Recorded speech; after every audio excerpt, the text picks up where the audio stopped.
Welcome to another Algebra 1 video.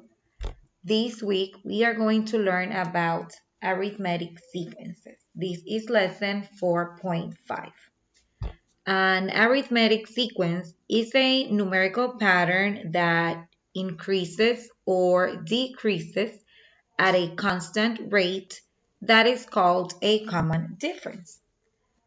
Before we get into the vocabulary words, we are going to review our objectives for this lesson. And we've got to construct arithmetic sequences by using common difference, and also to apply the arithmetic sequence formula by examining the common differences in arithmetic sequences. Our I can statement is I can write and graph equations of arithmetic sequences.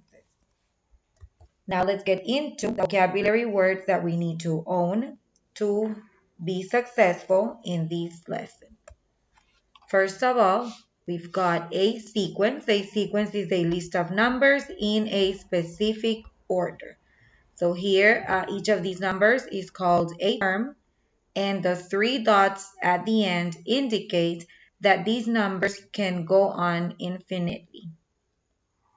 Next, we have a term in a sequence, and this is a number in a sequence. So all of these elements here, 2, 4, 6, 8, and whichever other number we decide to add, because we know they can go on infinitely, is called a term, and it is part of a sequence.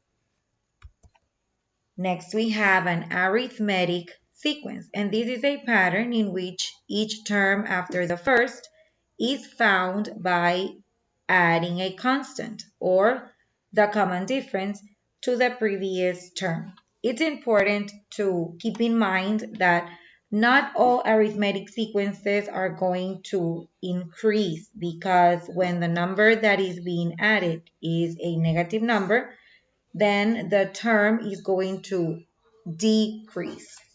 So this arithmetic sequence is found by adding 7 to each of the terms. Okay, so we have here, we start with -6. If we add 7, we would obtain 1. And then if we add 7 to this 1, we will get to 8. If we add 7 to 8, we reach 15. And we can continue to go on infinitely by adding 7 to each new term in the sequence.